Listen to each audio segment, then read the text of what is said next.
Alhamdulillah, siang hari ini kita semua bisa silatul arham di pondok yang megah ini.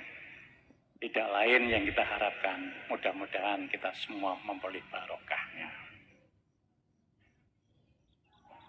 Karena kami ingin belajar di pondok ini, maka ketika tadi waktunya sholat duhur, sebelumnya sudah diberi informasi oleh sekpri saya. Sekpri saya itu alumni sini. Alumni sini. Pondok Temburon itu kalau waktunya sholat, itu toko-toko pada tutup semua. Nah, kemudian apakah kita ini yang hanya tinggal selangkah saja, kita tidak nutup acara kita. Jadi kehadiran kami ingin belajar, bukan kehadiran kami ingin merubah yang sudah berlaku di sini. Dan itu adalah kita masih ingat apa yang didapatkan oleh Allah Subhanahu wa taala. Wa yu'thiruna 'ala anfusihim walau kana bihim khassasah. Kita harus mengalahkan kepentingan kita, tapi mengedepankan pengabdian kepada Allah. Dan itu kata dawuhnya Siri Asikti.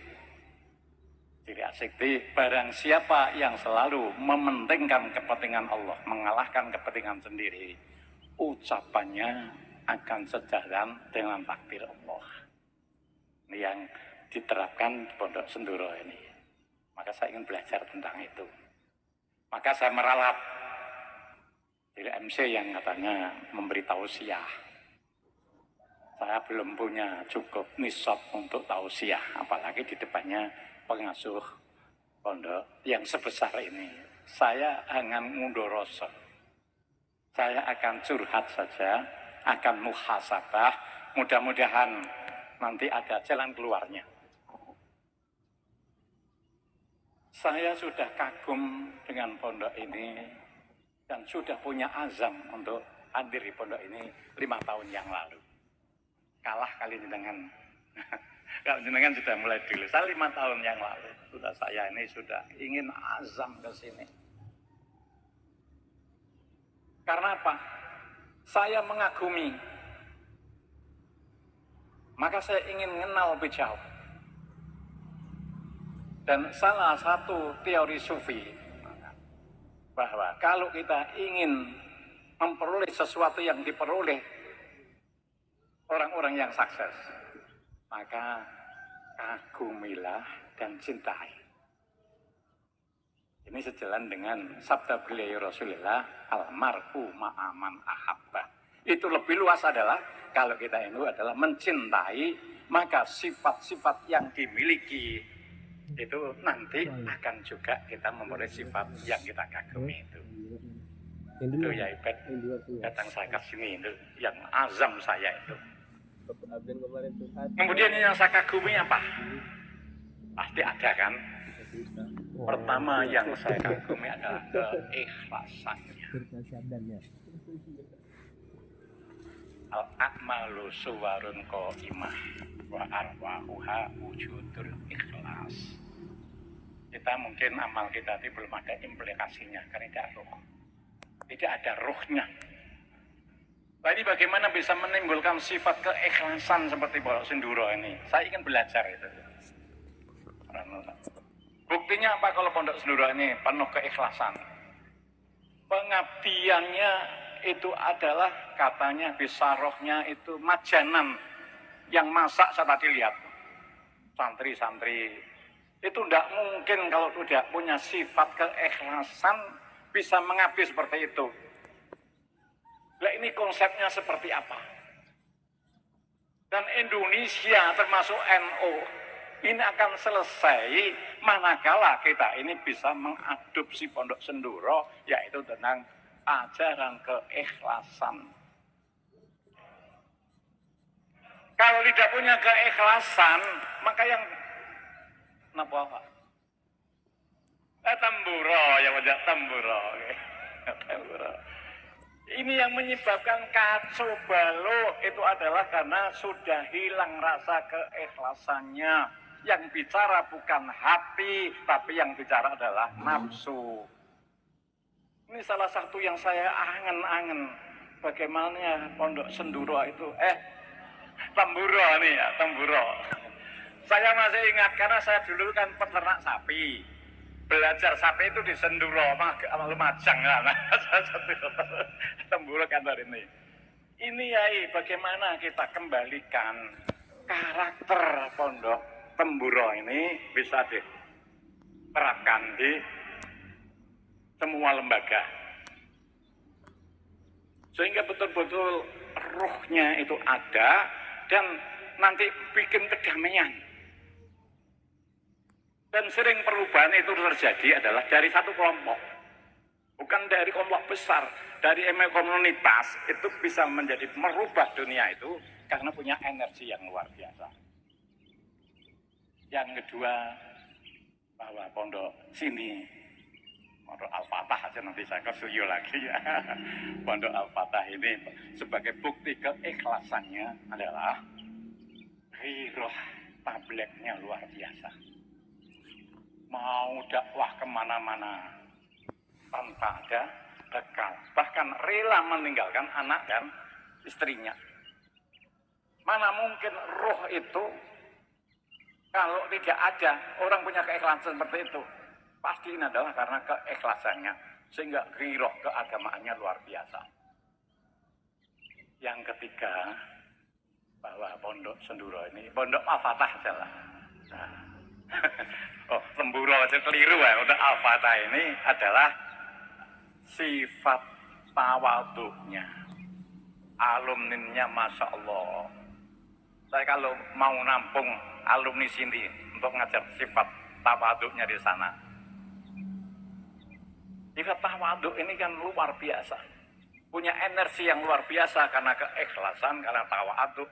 Dan bisa kita lihat kalau kita ini punya keikhlasan, punya sifat tawaduk, maka energi itu akan tertarik. Dan ini terbukti bangunan sebegian besar. Ini tidak mungkin kalau hasil dari hanya transaksi. Ini adalah hasil transaksi dari Allah Subhanahu wa Ta'ala. Kemudian yang keempat, saya tadi melihat di situ ada ghurfah bizakirin. Mohon maaf saya agak sedikit ada anggapan. Berarti Pondok Al-Fatah. Pondok Al-Fatah ini punya figur seperti sekersnya Nabi Sulaiman, Asif ya, Asif Barhi. Orang yang ahli wirid, orang yang ahli thariqah. Dan ini adalah sebagai satu-satu yang untuk mengundang semuanya. Kalau ada seperti itu saya tolong diijazahi ya, orangnya. Karena sekarang itu yang bisa dimanage itu bukan hanya perusahaan. Wirid pun katanya bisa dimanage dengan menampung orang-orang yang khusus, yang memang hatinya bersih. Kita ngesoyo, dibentukkan tetap yang khusus, kemudian nanti diharapkan itu adalah bisa memberi maunah pada kita semua. Yang sekarang yang saya rasa ini maunah ini tidak bisa kita rasakan.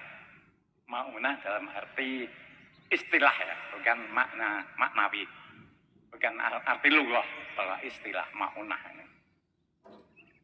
Kalau Nabi dalam waktu 23 tahun bisa mengislamkan dunia. Itu karena ditunjang dengan mukjizat. Kemudian Indonesia, wali ini yang dihadapi adalah orang-orang yang sudah punya agama minded, Hindu-Buddha. Indonesia ini semuanya adalah Hindu-Buddha. Dan itu ditunjang kekuasaan yang luar biasa. Mulai dari kekuasaan Singosari, kekuasaan Mojopahit, luar biasa. Tapi tidak butuh waktu yang lama, Indonesia ini menjadi mayoritas Muslim. Karena apa? Karena ditunjang dengan karomah. Kemudian sekarang ini perjuangan kita, idealnya mungkin karomah itu masih ada, cuma wali kita itu kan tidak semuanya masyhur. Karomah masih ada, maunah masih ada, kita tidak tahu. Ini yang saya tanyakan dalam benak saya. Kita tidak merasakan ada maunah, bukan berarti tidak syukur ya. Karena hal-hal yang sekarang ini adalah butuh kita ini bantuan Allah. Kenapa? Ini yang kita tanyakan. Kalau fas'alu ahla dzikri in kuntum la ta'lamun, guru saya itu menerjemahkan bahwa tanyalah kepada orang thariqah. Kita sekarang kan belum menjadi rujukan orang thariqah. Kenapa kita ini seakan-akan menjadi lembaga yang juga ini tereliminir, termarginalkan, masih kalah dengan yang pekerjaannya itu tidak menggunakan hati. Ini kenapa? Kenapa tidak tanya rujukannya pada orang ahli thariqah? Kita juga tidak mungkin memvonis orang lain tidak menggunakan kita. Mungkin kita ini ada yang error. Ini yang kita harus perbaiki. Mungkin tazkiyatun nafsi kita ini kurang, sehingga tidak pernah diperhitungkan oleh orang lain. Nih. Yang tadi saya kesini mau curhat tentang itu ya. Tolong nanti saya dibimbing dan diberi langkah-langkah praktis. Kemudian saya punya azam ke sini yang terakhir karena wa idza khuyitum bi tahiyyatin tahayyu bi asana minha awrudduha. Mbah Yai Tontowi ini pernah mengadakan peringatan Maulid di pondok saya. Mbah Yai Tontowi ini sering datang ke balik rumah saya. Dan Mbah Yai Tontowi ini juga sering datang di acara-acara jatmah. Maka saya ingin bisa menghormati Raida Khayitum Bita Hayatin. Ya, sekalipun tidak bisa melebihi, tapi saya bisa hadir, sama-sama bisa hadir. Hadir itu salah satu yang mendorong saya ini punya azam untuk sowan ke sini ini. Sehingga saya ke sini bukan membawa 10-20 orang, tapi saya membawa 2 bis ya. Saya mohon maaf, tidak diberitahu kenapa. Karena malu, kok banyak sendiri, rusak sego gitu ya. Jadi tidak diberitahu. Adalah saya kemarin ngaji Jumat. Pokoknya ayo tabarukan ke Pondok Al-Fatah. Saya siapkan 2 bis. 2 bisa saya tabarukan ke sini semua. Itu yang kaitannya mundoroso. Kemudian Jatman, kaitannya dengan Jatman. Kita ini adalah sebagai timnya para mursyidin, para salikin. Kemudian semuanya pengurus harus memaklumi tugas kita ini adalah sebagai khotim lis salikin.